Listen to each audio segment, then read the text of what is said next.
After the last Into the Multiverse episode where you really felt like things had hit rock bottom, it's good to pick up the next book and realize that the sparrows are flying again. He sometimes believed that the compulsion to make fiction was no more than a bulwark against confusion, maybe even insanity. It was a desperate imposition of order by people able to find that precious stuff only in their minds, but never in their hearts. But writers invite ghosts, maybe. Along with actors and artists, they are the only totally accepted mediums of our society. They make worlds that never were, and populate them with people who never existed, and then invite us to join them in their fantasies. And we do it, don't we? Yes, we pay to do it. He was, after all, a novelist, and a novelist was simply a fellow who got paid to tell lies. The bigger the lies, the better the pay. But he is two men. He always has been two men. That's what any man or woman who makes believe for a living must be. The one who exists in the normal world, and the one who creates worlds. They are two, at least always two. He didn't know if that was actually true or not, but he discovered something which was tremendously liberating. He didn't care. He was very tired of thinking and still not knowing. He was also tired of being frightened, like a man who has entered a cave on a lark and now suspects that he is lost. You're dead, George. You just don't have the sense to lie down.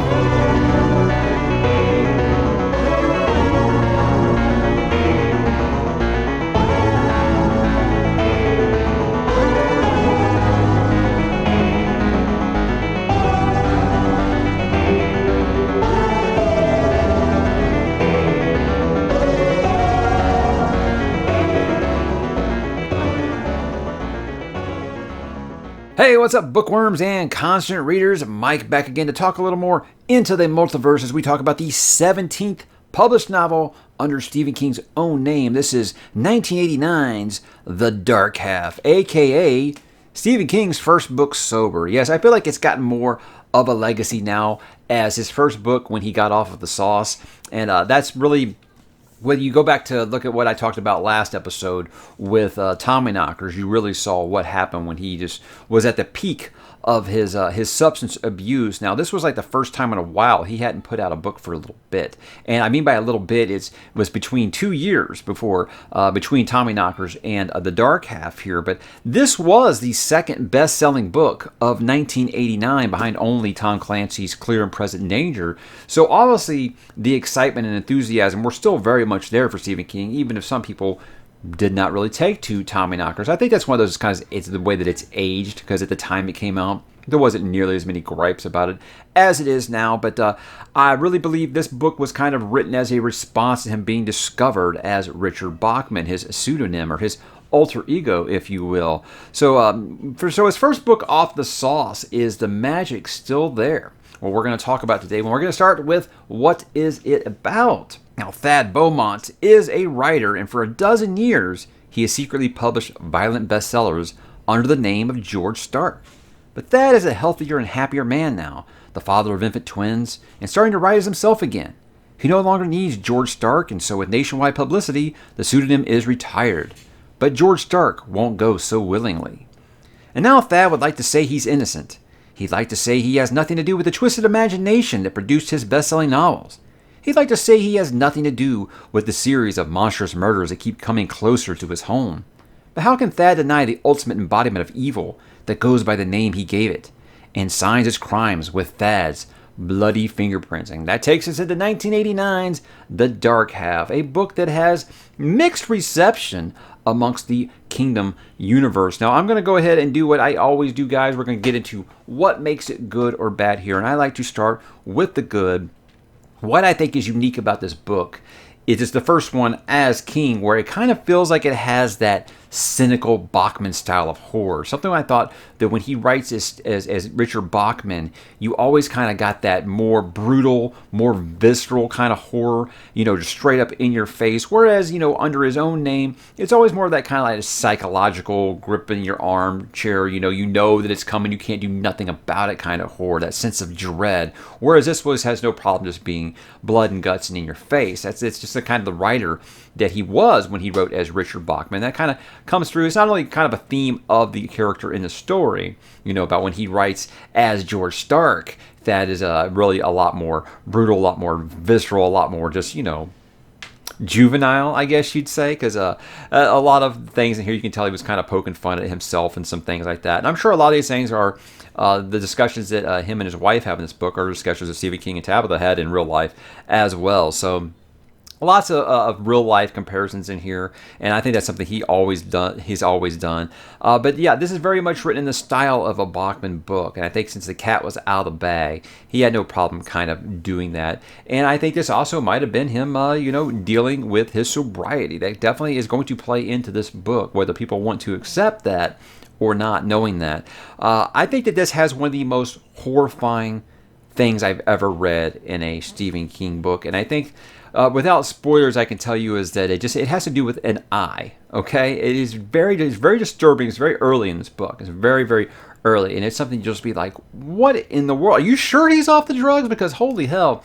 Now there are a lot of people who will actually contest that and say that this is one that he had started writing before he went to rehab and got cleaned up and all that kind of thing. I don't know. But for me, viewing this that way, I was like, man, that's just, you still got it, man. You still got the creative ideas, because I don't know who could have thought of this idea that he brought up. It's like something almost more horrifically, obviously, but this seems like something that almost would have been in like a Michael Crichton novel, and you would have learned that, oh, wow, this is something that's actually real. This is something that could actually happen.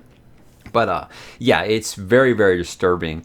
And it's, I think the fact that it could actually happen is what makes it even creepier. But yeah, it's very, very uncomfortable to read, and it'll make you just kind of want to go take a shower. It's so gross. But I like the questions that this book presents, and that, we all have a dark side. What would you do if you had to face it? If it had taken on a metaphysical form and you had to confront this darker side of yourself, if you think it was the whole embodiment of evil within yourself, I don't think so, not necessarily. And this explores those things like only a guy like King can do, right? But I feel like it's a really good mystery the whole time. It has you questioning if George Stark is actually real, or is Thad actually doing this stuff, and he's just in his mind. You're waiting for that kind of twist. You don't know. You really don't know until you get to a specific part of the book where that is or is not revealed. I won't tell you here, but just say you will be questioning yourself for a lot of this book on what is actually really happening and what is actually happening in Thad's mind, because he is having almost these psychotic breaks. He did have a brain tumor when he was a child, and he's starting to have these nightmares, and he starts hearing things again. And right away I'm like, yo, man, you need to go get a scan, like ASAP. Get your brain scan, get this checked out. And he's like, oh no, I'll be fine, basically I'll walk it off. And yeah, it's something that you're gonna experience along with that, where you don't know what's real and what's not a few times. And I think that's what kind of makes the mystery a really good, another really nice addition to this book that I really had vague memories in my mind. Because guys, I read this for the first time when I was 15, and I think I've told the story is that wasn't really what I was kind of looking for then. I appreciate it much more this time, I will say. I think that when I was 15, it was a little more kind of small towny. I wasn't huge on the Castle Rock stuff back then like I am now. But this is the introduction to Sheriff Pangborn, who is actually the gentleman who succeeds Sheriff Bannerman, who was killed by Cujo. So this is a multiverse fan favorite. He does show up a couple of times within this universe. I'll get into that when I get to Multiverse Connections. But it is someone that is actually quite kind of beloved amongst King fans. And even that Castle Rock TV show they did, which is non-canon, but you can always look at these things as another path of the beam. But you had an older version of Sheriff Bannerman in that. So this is a very popular character, and seeing him kind of introduced here before he would take the spotlight in Needful Things was a really cool addition. I think I like that King continues to write his real life scenarios in these books. And this is something always, not just that, okay, the protagonist is always a writer kind of thing, more stuff. Like he basically, Thad is a recovering alcoholic and he's, getting rid of a pseudonym and stuff like that. These are things that King was going through in his real life, and in the dark half of himself, the user is, he's basically blaming for, almost costing his career and his wife and his children, very much like King probably went through during that bad patch there. So these are things that some people always frown on and kind of hack on King for. I love it. It's something that I think has always made his books seem so personal and so real. So if you're in for that kind of stuff, I definitely would put that under the good here. Now, there are a couple of bad things here I want to mention. The book is probably a touch over long. The middle can really, really drag. I think it has a really, really hot start, and in the middle really does drag a bit. It actually has some scenes where it feels like you're repeating things that just happened. Like, hey, this situation kind of presents itself. This questioning happens, and then this explanation happens, and then it just kind of happens again. It's like, did I go the wrong way when I was flipping the pages? You might feel like that once or twice. And I mean, it's not an overly long book for King, not like that, but it's definitely one that feels like it could have probably had a little bit of a thinning out, because you know me, I'm all about the way that King develops characters, but this doesn't really feel like that. And I actually think that's probably one of the problems with this one, is I feel like it was more of a character study over plot, in that I never really connected with any of the characters outside of Thad. His wife, I can't even think of her name right now, with Sheriff Pangborn, which I mentioned, that's more of like the nostalgia for knowing what's to come after this with Sheriff Pangborn that it is in this book. In this book, he's just, okay, I'm still not quite sure about this guy. But yeah, that was really a problem with me, and it's not like King. He usually develops all of his cast really, really well, and I didn't really relate to a lot of the characters outside of Thad, and even then you're kind of like, well, I don't know, is this guy Fruit Loops or not? I also think the end may be a bit over the top for some people. Now, endings are always going to be a point of contention when you talk about a Stephen King book, because like I've ranted about numerous times on this channel about the myth of Stephen King can't write an ending, I don't think that's complete horseshit. The guy can write an ending. He writes some that make you question some stuff, and he writes some that may not be what you were looking for. But to say that 100% he can't write an ending, I think is complete garbage. But this one, it's not going to work for everybody. It does really, really go to crazy town sort of at the end. So that could be a bad for you. I actually really like the resolution at the end, but it's not going to land for everybody. And most of the complaints amongst King fans that I hear is about the ending to this book. So that is something you should be aware of. But let's get into why I think that you guys should read it, why you would enjoy it here. I love that it's kind of like a meeting of the minds between Bachman and King, which very much felt like two different writers. It really did. That's obviously a huge theme of the story, that they are two very separate people here. And this really does feel like a mashup of that, because you do have the straight character study like Stephen King will give you, but then you also had that Bachman cynicism and the horror elements kind of added into it, more so than a King would put in one of his regular just Stephen King books. So a really good mashup there, a meeting of the minds, if you will. But if you like the idea of your evil side kind of manifesting and, having to face that and then questioning if, is your dark side actually just 100% your evil side? It's good questions, like the things that make you think a little bit. And if you're curious to see the first of what I would say is 3 different arcs in King's writing career. There's his hot streak when he was completely loaded, and then there's this transition into his, with sobriety, and then I think the third act would be, post accident in 2000 when he had or 99, 2000 when he got hit by the car. That would be kind of the third arc in his writing career and how he redefined himself after each one of those kind of major life events there. And this is kind of the first one where you see the real shift in narrative and how he changed his style a little bit due to this new phase of his life. I think any kind of author like this that can redefine themselves, recreate what they do, is obviously really fascinating to watch kind of develop. If you're reading these in publication order, it really is an interesting little spin here. And this is that first glimpse into that world. So if these are things that you're looking for, I definitely think that you will enjoy the dark half. Now, if I got some final thoughts here, guys, this is probably in my own personal dark half of his books, and being like, if I'm ranking, the top half and the bottom half. This is going to be in the bottom half, but it's going to be towards the top of that bottom. This isn't one that I would say I would read a third time for sure. It's something that I wanted to revisit it because, like I said, I feel like when you read these books when you're 15 and then you read them when you're in your 40s, they're going to be a little different. What I always say about King books, it's amazing that the man is a dark wizard because his books will always hit you differently. And now that I'm actually like about the age that Thad is in this book, I never struggle with alcoholism and stuff like that. But, him dealing with family and career and things like that, you can relate to different things you could than when you were a 15-year-old and you hadn't done anything yet. So, it's a little higher, like I said, than it was in my memory. That's good. But this still wouldn't be in my top half of my favorite King books at all. But I do like the ideas that he played with here. But I feel like it did lack the storytelling by him that we usually have that I love. I said this really is a strict character study on Thad and less a little bit about the plot. It's more about his internal struggles and coming to terms with things than it is about what's going on in Castle Rock, what's going on around the world here. But like I said, I think my biggest gripe is besides that, I didn't really connect with any other characters in the story, and that's going to drag it down a bit for me because that's just not King's M.O. I would say it's not really Bachman's M.O. either because I look at something like Thinner, and I think Richie the Hammer's like just a wonderfully developed character that I really loved in that book. And you think about some characters in Running Man, and especially The Long Walk. I mean, I loved almost every character in that. So it wasn't like Bachman was just straight, this visceral, brutal horror. He couldn't write characters too. He could. I feel like it was kind of lacking in this one, which is just it's unusual. It's a rare miss for King on that department. And like I said, with Pangborn, that was more for stuff that comes later. He's just there in this book. He doesn't really get a ton of plot development. I actually think he gets more plot development in the Sundog, which is mentioned off page. But we'll get to that next month. We do 4 Past Midnight.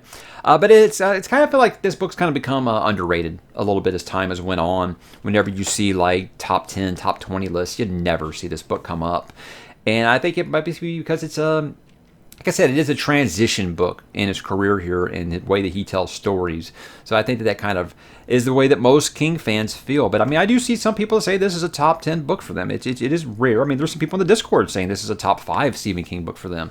So I think this one's going to hit everyone a little different because it is a very different book for Mr. King. It's a little different than most stuff that he comes up with. You don't have any of the familiar kind of, whenever you usually get a Castle Rock story, you get the thing about this living, breathing town, you feel like this town. You don't really get that. It's rare for a Castle Rock book to feel like this. It kind of feel almost small. So there is that. So let's move on to Multiverse Connections here, guys. And this is the part where I feel like you're going to be telling me, hey, I don't want to do spoilers. With my Multiverse Connections, guys, it really is just, they're Easter eggs. There's nothing that's going to break a story for you. But if you want to know absolutely nothing about how these books connect together, I'd probably, pause and come back after you've read these books. That'd be a long pause probably, but I would appreciate that. All right, so let's kick off first. This does take place partly in Castle Rock. I know I've been called it a Castle Rock book, but it does go around Maine, like usual. But the parts in Castle Rock, now obviously Dead Zone, Cujo, The Body, Sundog, Needful Things, all take place in Castle Rock. So I don't want to talk about the individual connections. Obviously, Sheriff Pangborn is going to show up in most of those. There is one with Pet Cemetery here. There's an Orinco truck that speeds past Thad's porch. So he's got to wonder how close he was to living to where the Creeds did or would eventually live in the multiverse there. So I don't know how long this road is, and I don't think that this is the only road that Orinco trucks go down, but it's a nice little Easter egg there. I did mention Needful Things. Obviously, Sheriff Pangborn is the central character in that novel, and that's where you grow to really love that character. That's obviously the big one here is Needful Things. And I feel like this and Sundog almost are like a prologue setting up Needful Things, which we'll get to, and I can't wait to revisit that one. And then there's Bag of Bones and Gerald's Game, which also mention Sheriff Pangborn, but in name only. He does not appear in those. So not a ton of multiverse connections in this one. like I said, with a transition kind of book, you would come to expect that, I think. This was one of those where you can tell he almost kind of was maybe spooked a little bit, because he'd always said he was afraid if he quit using that he would his good ideas would dry up. And he's since said that he felt like that was an excuse to keep using, but who knows? He's been clean since then, and I'm happy to report that there are many, many great books after this. So yes, he did not lose his good ideas, guys. But that was The Dark Half, a book that I think is a very, very mixed reception, as it is for me. It is a very, very mixed opinion on this book. But I'm very much looking forward to talking about 4 Past Midnight next month, because that is something that I think is right there with Different Seasons. It's his best novella collection, and I'm very, very excited to talk about those 4 stories next month. So guys, have you read The Dark Half? What did you think? Drop in the comments and let me know, and the Sparrows will meet you there.